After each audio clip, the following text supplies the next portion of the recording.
Joining me now is Kyung-wha Kang, who served as South Korea's foreign minister from 2017 to 2021. Joins us now from New York, where she's currently the president and CEO of the Asia Society. Thanks so much for joining. Thank you for having me. You hear the administration say frequently that countries are just lining up to come and negotiate with the Trump administration on trade deals. Is that true of South Korea? Yes, as you have heard, the South Korean delegation will be coming for the starting of the negotiation with the administration. Yes, I think after the 90-day pause announced by the United States, countries have lined up, according to the United States, some 70 countries. And so Korea has been one country that has asked to negotiate the terms of the reciprocal tariffs that was announced earlier in the month. So let me ask you this. What would be an agreement that South Korea would be happy with the U.S., a trade deal that South Korea would be willing to sign? Well, South Korea already has a very robust free trade agreement with the United States that was amended, made even stronger during President Trump's first term. So I think, the delegation will have to lay all the facts. There are some areas of the trade, including in the agricultural sector, where there's a little bit of tariff still that remains. But overall, the average tariff rate is nearly zero in the trade between the two countries. So these facts will have to come out in the negotiation, but there's always room to further negotiate greater opening. But let me ask you this. That was a deal that Trump signed with South Korea, much as he signed a trade deal with Canada and Mexico, which he's now breaking himself with these additional tariffs. Are South Korean leaders confident that the Trump administration is negotiating in good faith and will abide by whatever deal they make tomorrow and not try to change it in 6-9 months' time, 2 years' time?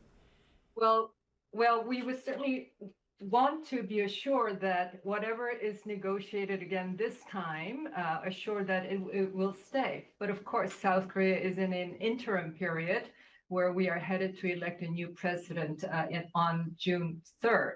But there is an acting administration, and the negotiator will come to put up their very best efforts to spell out the terms that we would like to see in an amended trade agreement.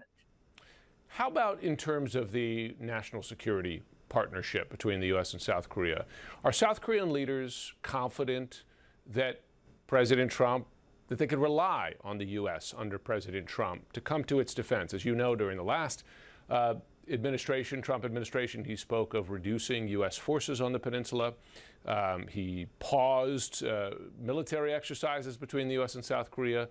There are a whole host of U.S. allies that are reevaluating the trustworthiness of the U.S. defense partnership. Yes. Is South Korea doing that?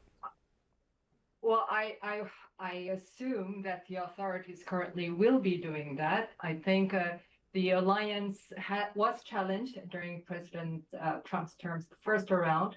It will be challenged.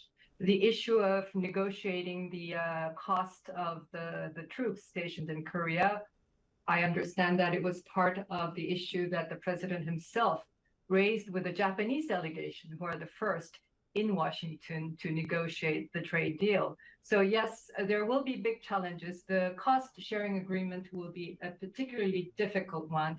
We were at that, similarly dealing with this issue during President Trump's first term. So these and other alliance issues will be dealt with, but also we know that the President Trump's approach to issues of security and conflict, as we see in Gaza, as we see in Ukraine, is unconventional, if I could put it that way.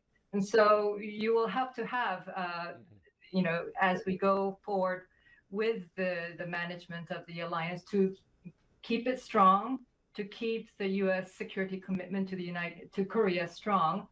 These are issues that the new government will have to confront. Former South Korean Foreign Minister Kyung-wha Kang, thanks so much for joining. Thank you for having me.